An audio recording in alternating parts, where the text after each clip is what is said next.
Vous voyez comment c'est extraordinaire. Abraham qui était un étranger et que Dieu l'avait conduit sous une terre, dans un pays, et que dans aucun cas qu'on pouvait lui dire « je te donnerai ce pays ».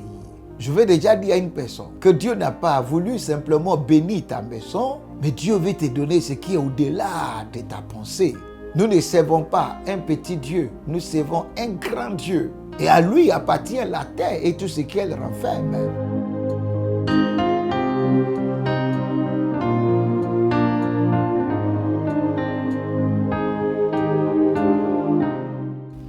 De gloire en gloire, Dieu a promis de nous prendre. C'est pourquoi le niveau de notre bénédiction ne sera jamais stagnant. Nous partirons certainement d'un niveau à un autre niveau. Et c'est ce que nous voyons dans la vie d'Abraham. Dieu avait commencé avec Abraham à partir de son serviteur Melchisedec en disant à Abraham que tu es béni par le Très-Haut, et ce que nous avons vu à plus d'explications dans le livre de Malachie chapitre 3 verset 10. Et vous verrez si je ne voulais pas des écluses des cieux et si je ne diverserai pas des bénédictions que vos maisons ne pourront pas contenir. Alléluia. Mais Dieu ne s'était pas arrêté là. Dieu avait dit à Abraham plus tard que maintenant je te donnerai un pays. Je te donnerai un pays. J'établirai mon alliance entre moi et toi et je donne ce pays à ta postérité depuis le fleuve d'Égypte jusqu'au grand fleuve, au fleuve d'Euphrate. Genèse chapitre 15, verset 18. Mais il est très important que nous voyons ce qui avait motivé cette déclaration, cette élévation que le Seigneur avait prévue et établie avec Abraham. À partir du verset 7 du livre de Genèse, chapitre 15, l'Éternel lui dit encore: je suis l'Éternel qui t'a fait sortir d'Ur en Chaldée pour te donner en possession ce pays. Je te donnerai en possession ce pays.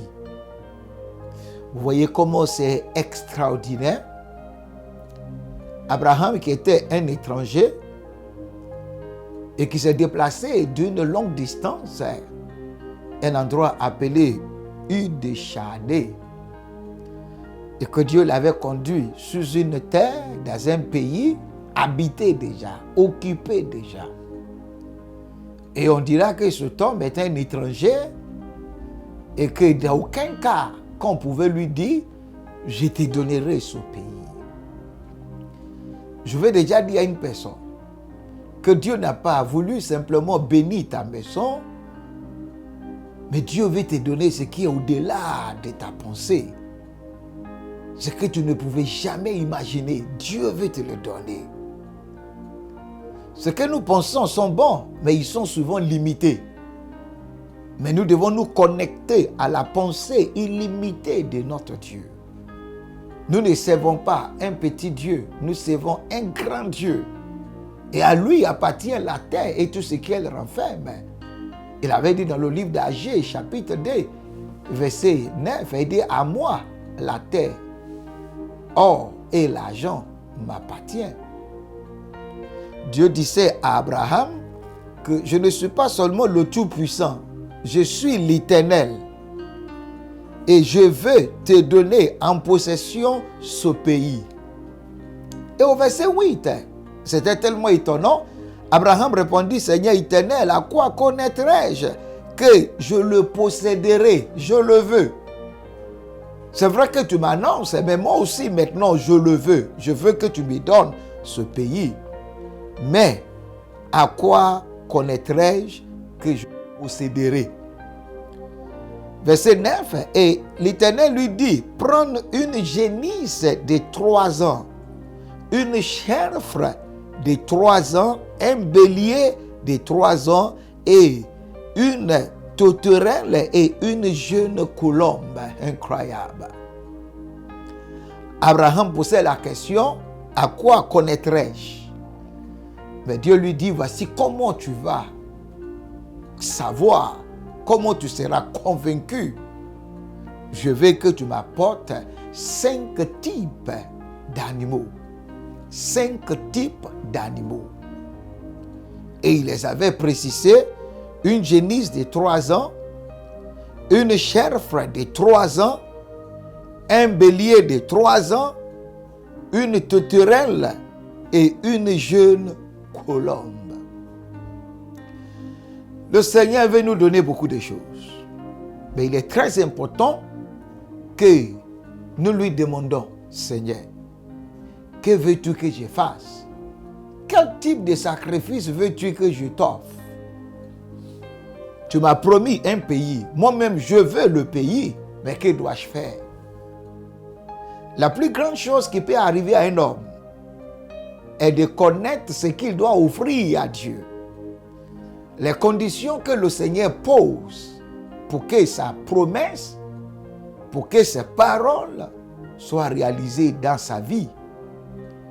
Je sais que vous voulez la bénédiction à la dimension nationale, à la dimension communale, à la dimension continentale. Mais je veux que vous demandiez au Seigneur: à quoi connaîtrai-je? Que dois-je faire? Que dois-je offrir? Que dois-je sacrifier pour que toutes ces promesses soient réalisées? C'est votre devoir de demander et Dieu vous montrera ça. Nous allons encore développer ce message demain, mais je prie dans le nom de Jésus-Christ que toutes ces grandes choses que vous désirez avoir, que vous désirez devenir, que ceci attire l'attention de notre Dieu. Que vous ne soyez plus limités à la bénédiction familiale, mais que vous soyez poussés et élevés à la bénédiction nationale, à la bénédiction continentale, au nom de Jésus-Christ. Merci de m'avoir suivi et nous allons encore nous revoir demain pour encore élargir ce mystère derrière la grandeur d'Abraham. Shalom et paix.